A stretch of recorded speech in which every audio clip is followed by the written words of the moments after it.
that people used to harbor in the build-up to the Second World War, that you can talk to these people, you can charm them, you can negotiate with them, you can be reasonable with them.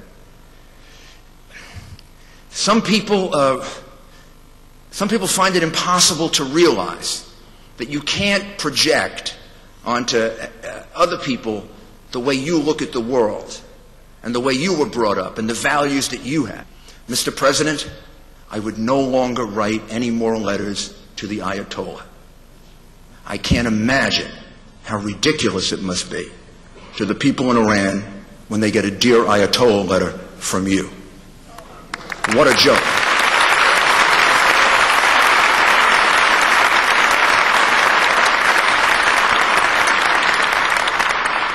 If we need any other indication, all of the other attempts with the Dear Ayatollah and the Dear Ahmadinejad letters, I don't know exactly how they're addressed, the indication has been very, very clear. Go to hell. Right?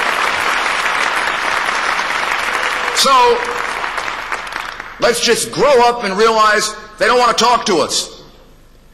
And the more we appear to be begging them to talk to us, the more we convince them that we're weak.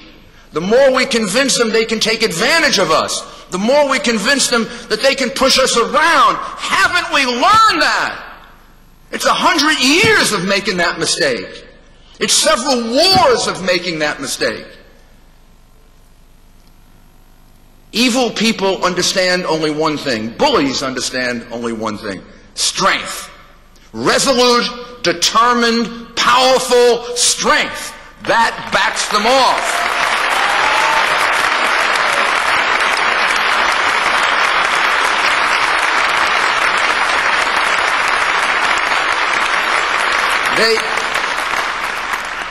Ahmadinejad in particular, but the Ayatollah as well, have told us they want to destroy Israel. They threaten to block the Gulf of Hormuz. They have participated in killing many Americans, including during the war in Iraq. They are by far, without any doubt and without any contradiction, the biggest state sponsor of Islamic extremist terrorism in the world that has accomplished the killing of Americans and many other people and put us under threat right now. Let's take them at their word. Why are we having trouble believing they may actually believe these things and are doing these things? And why in the world would we even consider the possibility that this world could be safe if they had nuclear weapons? This is not the old Soviet Union or China or the United States. Well, there is every reason to believe, and they have given us every indication to conclude, that Ahmadinejad and Khomeini are irrational people. What do they have to say or do to convince us that they're dangerous? So the United States of America has to make every effort, put every option on the table, and be willing to do anything necessary to stop them from becoming a nuclear power, including, if necessary, the use of military force.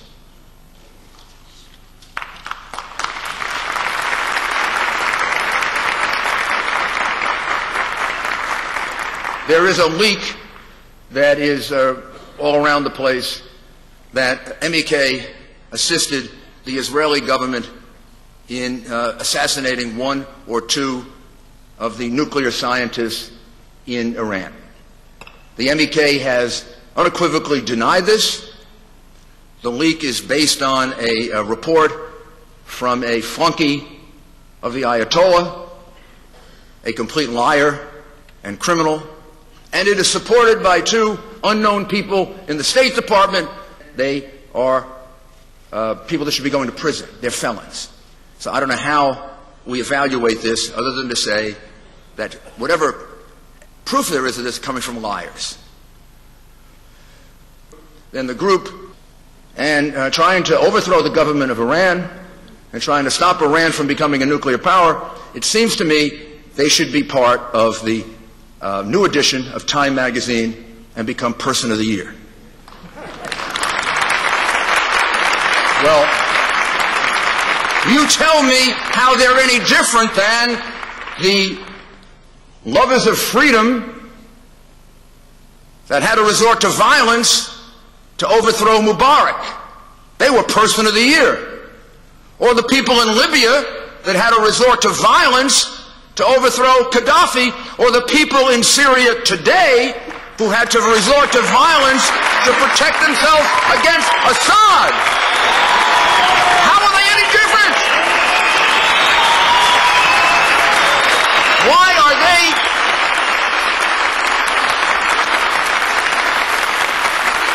if there are people in Iran trying to overthrow the regime in Iran, why don't they fall in the same category as these other people? And by the way, Iran is much more dangerous than Mubarak, Ahmadinejad, or Assad.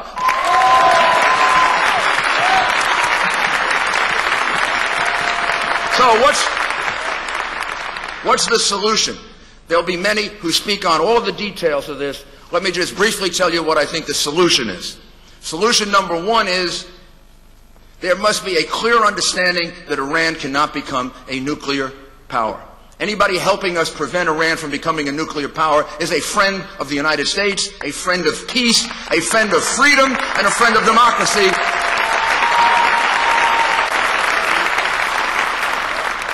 However,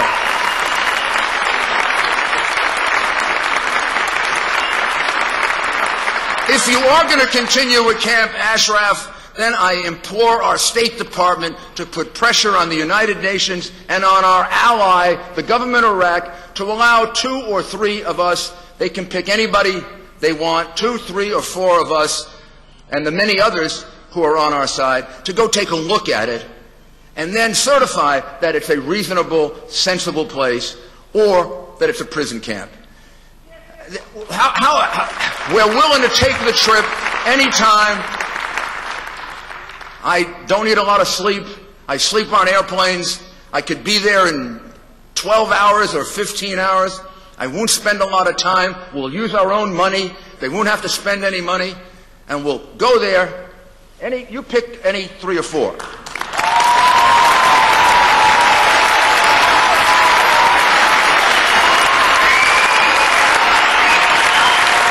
And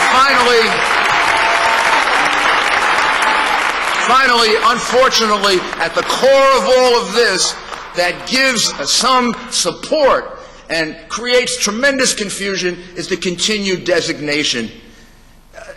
Why is the State Department waiting so long? What is it, 2 years now that they've been delaying in making this decision? This is not a terrorist group. These are terrorism experts. I know another 50 just like them who have been at these meetings and these groups. They know terrorism. These people know terrorism when they see it. This group is not a terrorist group. Lift the designation and let's have our country on the right side. Thank you very much.